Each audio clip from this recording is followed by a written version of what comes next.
All right, I am back here on the Just End the Suffering podcast, getting ready for the Subway Series here. Mets Yankees round one at Citi Field this week, round two at Yankee Stadium about a month. Joining me today, blast from the past, somebody I have not had on the podcast since 2018. Glad to have him back on. He's the creator of MLB Daily Dingers. Matt Musico is here. Matt, how are you? I'm good, Mike. What's going on, man? Not a whole lot. I gotta say, for the Subway Series, I know a lot of the time that the regular season series doesn't have much juice because usually one team stinks, the other one is good. I can't remember the Yeah. last time both these teams are so good. Can you sort of get the feeling of when that was? I mean, I guess legitimately good. I mean, the Yankees are pretty much good and within playoff contention most times. I mean, I guess I feel like the last time it's felt like this for me personally. I would say it's probably like that 2006, 2008 Mets. I mean, obviously with more of the leaning towards 2006 because I think both the Mets and the Yankees ended up with the same record that year too at the end of the regular season. So I feel like that's like the last time I really feel like this kind of pent up energy with these two type of contending teams with eyes toward October. Yeah, I remember that as well. It was definitely a lot of fun that year. And I mean, it's interesting seeing both these teams coming in here and having a little bit of issues after the All Star break. And the Yankees dropped 3 of 5. The Mets dropped 2 or 3 of the Padres here. So it does feel like it's kind of a big get right series, both of these teams. Yeah, it is a big series. Just especially get this second half off on the right foot. I mean, when it comes to a team like the Yankees, they've played such good baseball. They're still playing baseball at nearly a 700 winning percentage clip. They're going to go through these little ups and downs, and same with the Mets too. I mean, I feel like they have probably a few more issues to deal with on the roster side with getting things set before the trade deadline and whatnot. But baseball is all about ups and downs, and every single team is going to go through it. And really, what separates the good teams from the great teams, which hopefully the Yankees and the Mets certainly both are, is that they're able to minimize those valleys and maximize those peaks in performance. Yeah, and the Yankees, I think it's interesting to see how they approach this series, obviously, because they didn't set up their big pitchers for the series. They're going with Jordan Montgomery tonight and Garrett and Domingo Germán tomorrow here. I mean, the Yankees, like the AL lease is over here, so for them, it's just interesting to see, what the motivation is apart from just trying to hold the Astros off. Because I mean, that really, apart from that, there's not really much juice for them in the second half of the season. Yeah, I mean, pretty much, and I feel like this happens with lots of teams that get off to a really great first half and build a huge lead that seems to be at least mostly sustainable with the way they've been playing. That they need to try and find ways to keep themselves motivated, keep themselves sharp, because obviously the eyes are now towards October. But still, at the end of the day, I mean, Mets fans can certainly attest to this. That the Mets had a 10.5 game lead at the end of May, and now they're in a battle for the division. That things can change quickly, just with the team getting hot for a couple weeks, and then the other team cooling off. So they need to find ways to keep their proverbial foot on the gas pedal, and it certainly seems like this would be one of those instances where they're trying to do that. Yeah, I feel like it's also more important for the Mets because obviously they're in a much tighter race. They're only up a game and a half in Atlanta entering the series here, and this is a situation where they have some easier games coming up. Then have a lot of Braves games coming up here. I mean, if they can make a statement here, at least get a split, I feel like it's a good omen for them as they start to gear up for what they have to do ahead of the trade deadline. Yeah, and I think I mean, I'm sure you also have a pulse on Mets Twitter and things like that. Every time it feels as if, because we've gone through so much as Mets fans, that every time the Mets start to maybe like lose a game, lose 2 games in a row, or things, this offense starts to sputter like it had been, especially to start out the second half. We just think that the bottom's going to just fall out. Like all these good feelings and all the wonderful things that have happened over the first half of the year is just all going to be for nothing. And it makes sense just because that's happened so many times in the past, it feels like. But, I mean, like a game for the Mets last night, obviously they watched everyone else play and they knew that Atlanta had lost before going to their finale against the Padres. And again, 4, 5, 6 innings of really no offense to speak of, and then all of a sudden they just completely erupted. It's just kind of feels as if this team is built a little bit different than most recent Mets teams. So, but yeah, every single game counts. We knew that the Braves weren't going to go away. They just got hot at the right time, and really just going to make this interesting for the next few months for sure. Yeah, absolutely. Here, I mean, look at the pitching matchup of these games here. I mean, Tuesday night you have Taijuan Walker for the Mets against Jordan Montgomery for the Yankees.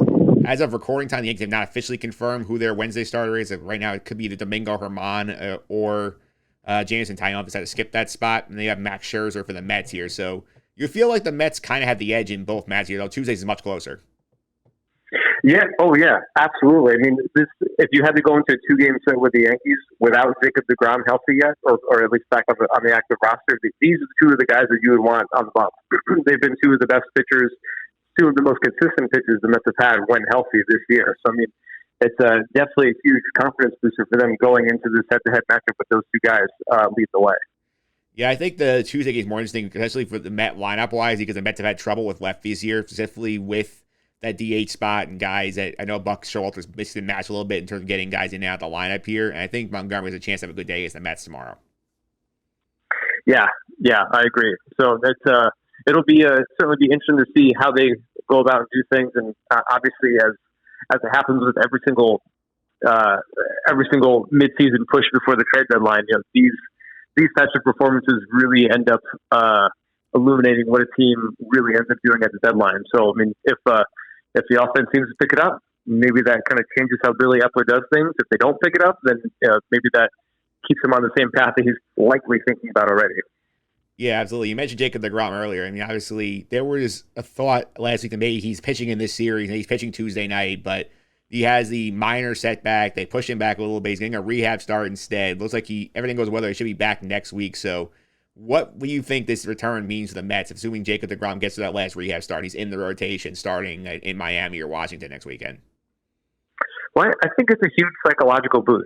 And obviously, I think everyone would continue to proceed with a lot of caution just because, we've been here before, especially with deGrom, and, we get him back and then he has those minor setbacks here or there. So, hopefully he's able to get back into the rotation and stay there for the remainder of the year. I mean, that's really the goal for everybody. And, being able to finally see him and Scherzer going back to back or just in the same series. I mean, that was crazy to think about when they signed Scherzer, and now that it's finally about to actually happen, is even more exciting. So, I mean, if deGrom can come back and stay healthy, he provides a lot of different things for the Mets. He gives them continuity in the rotation, a spot of the roster that really needs a little bit of continuity. He gives them some top-level performance, maybe takes a little bit of the heat off the bullpen, which is also another spot of need for the Mets. And even if the offense sputters here and there, I mean, we know that when Jacob deGrom is healthy and pitching, he barely gives up any runs. That at least makes it a little bit easier for the offense to still try and scratch out a couple runs here and there and gain success when they're not firing on all cylinders. So, I mean, he can bring a lot to the table for the Mets, and it's been over a calendar year since we've seen him pitch in a major league regular season game, but. He's still, even with this minor setback here or there, he still looks like the Jacob deGrom of old from all the reports we've gotten and the rehab starts that he has done. So it'll be nice to finally get him back in the rotation and do what he does best. Yeah, let's do a little bit here. Let's try to break down like the phase of the game for these teams, see how we think they stack up here. I mean, we'll start with the starting pitching here. And the Yankees had some issues there of late. I mean, Luis Severino got hurt. He's on the IL. They say it's a minor injury. We'll see when he comes back. But I feel like overall, I think the Yankees have some good punch at the top with Garrett Cole and Cortez. I think the Met rotation is deeper overall. Yeah, I think if they're healthy and all firing on all cylinders, yeah, I think they could be a little bit deeper. I think again, like we just mentioned, deGrom is going to be the key, especially in any kind of like short series. If we're thinking about whether the Mets win the division or not, certainly their current odds of making the playoffs, just period, are very high. So it's obviously crucial to win a division to get that advantage. But if you throw Max Scherzer and Jacob deGrom up in any kind of short series, that automatically gives you an advantage. And then, like you said, you have that deeper rotation with Walker and Bassett and Carrasco too. I mean, the Mets have a lot of solid arms in that rotation if they're all together. Yeah, absolutely. And I think the bullpen is fascinating for both these teams. The Mets obviously know their bullpen issues. They have Edwin Diaz they trust. I don't know, kind of. Nobody really else. The Yankees were better in this area for a while, but I mean, lost Michael King for the season over the weekend with the elbow injuries is a killer. Clay Holmes has been fantastic. Chapman has not been the same guy this year, even before he got hurt. There are a couple of guys in there. I think the Yankees bullpen is better right now. Both these teams really need to upgrade back there. Yeah, that's going to be an area of need for both of them. It'll be interesting to see how the relief market starts to shake out over this next week or two. But yeah, I mean, I feel like the Mets' issues very clear, especially last night. I mean, they had the 8-1 lead against we're recording here on Monday. They just finished the Sunday night baseball game against Padres. They're up 8-1. think Joely Rodriguez was in the ball game and he couldn't shut the door. So he's the only lefty they have in the bullpen right now. So I mean, they definitely need to try and find some more support on that side of the coin, and probably just overall as well too. And hopefully, Trevor May coming back will be the kind of boost that the bullpen really needs, especially with the late game situations and whatnot as well. Yeah, absolutely. I want to talk about the lineups too here, because the Met lineup kind of well documented as well. As like they have a very good top five. They brought in Daniel Vogel back to try and bolster their pop from the DH spot. They have issues there. The Yankee line, I feel, is a little better overall. I mean, Aaron Judge is having the best year of his career right now, so he's the headliner here. But I do feel like there are issues towards the bottom of that order. I do think they could also use another big bat here. What do you think about the lineups? Yeah, I agree with you. I mean, I think one of the bigger, I don't want to say criticisms, but I guess one of the things that people seem to point out about the Mets is that they don't necessarily have a lot by way of hitting home runs. They don't have a lot of like bona fide sluggers in their lineup. I mean, obviously, Lindor can hit a few, but really, it seems like Alonso is really the only like legitimate slugger they really have in that lineup. And obviously, the DH position hasn't been as good as anyone was hoping for. Catcher has been another black hole from regards to offense as well too. So I mean, yeah, they have some issues, and I think maybe what never seems like the Yankees have any problems hitting home runs, but yeah, I mean, I think I agree with you a little bit there, but I mean, it certainly seems like the Mets could use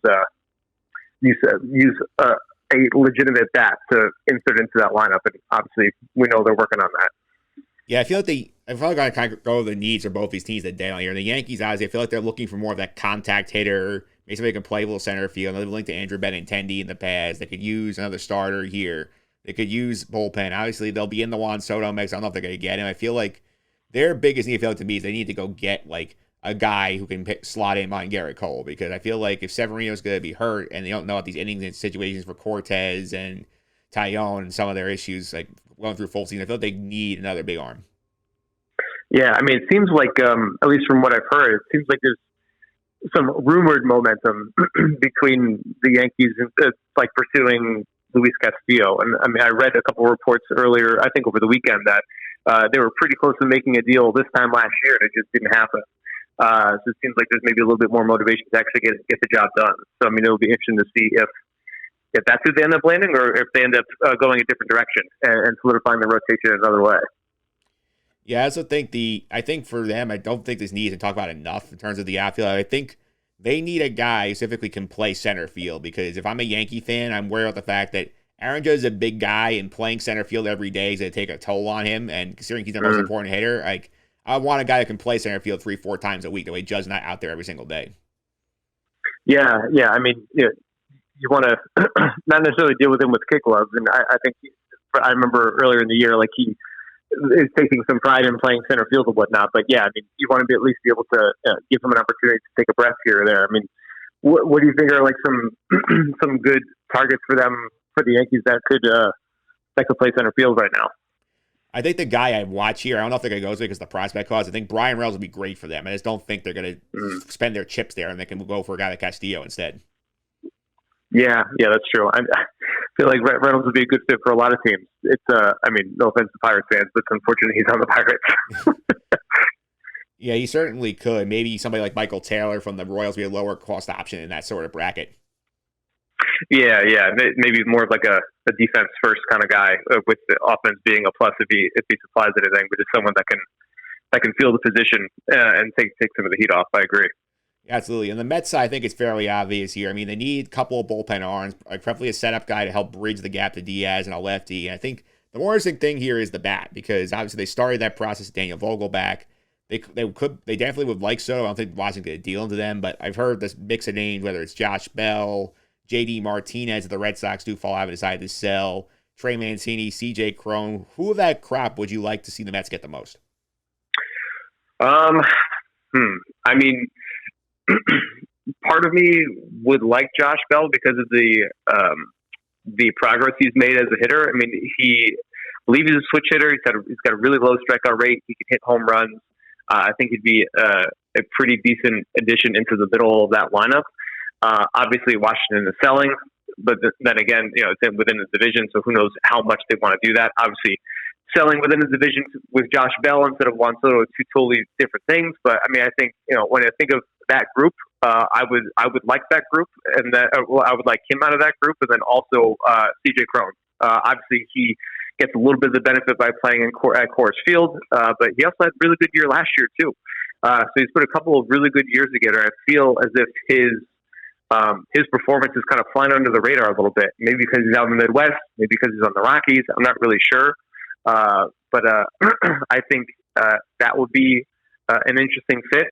Obviously, he can play first base, spell Pete a little bit here or there, and depending on how other teams are viewing guys like Dom Smith, I mean, maybe they could use Cliff Smith for some bullpen help. Yeah, I think the one I'm fascinated most by is JD Martinez. Obviously, the Red Sox have got beat up by Toronto over the weekend, fell at 500 here. I know he's only got 9 homers here, but he does have 30 doubles, so the pop is still there. I feel like you get him in there, put him in the lineup behind Pete Alonso. I think the Met lineup takes a big jump. I know you limit versatility because he can really only DH at this point in his career, but he's a complete level impact guy. As Billy Etler talked about over the weekend. They do need one of those. Yeah, he'd be interesting. I'm not convinced that the Red Sox are going to sell, but I mean, if there's any time that people are going to get convinced that they're going to sell, it's after this weekend. That was a pretty brutal series for them. Yeah, absolutely here. And before we go here, I mean, we obviously these 4 games are going to be fun here. But I do think the ultimate goal here, I think, for both is obviously to get to the World Series, have that rematch of the 2000 Subway Series here. What do you think is the chances that we could end up seeing something like that happening here, where we're sitting here in about 3 months talking about a Met-Yankee game 1 at Yankee Stadium? Well, I think it's probably the most possible it's been since 2000, really. I mean, finally, it seems as if both teams are 20 games over 500. It's not even August yet.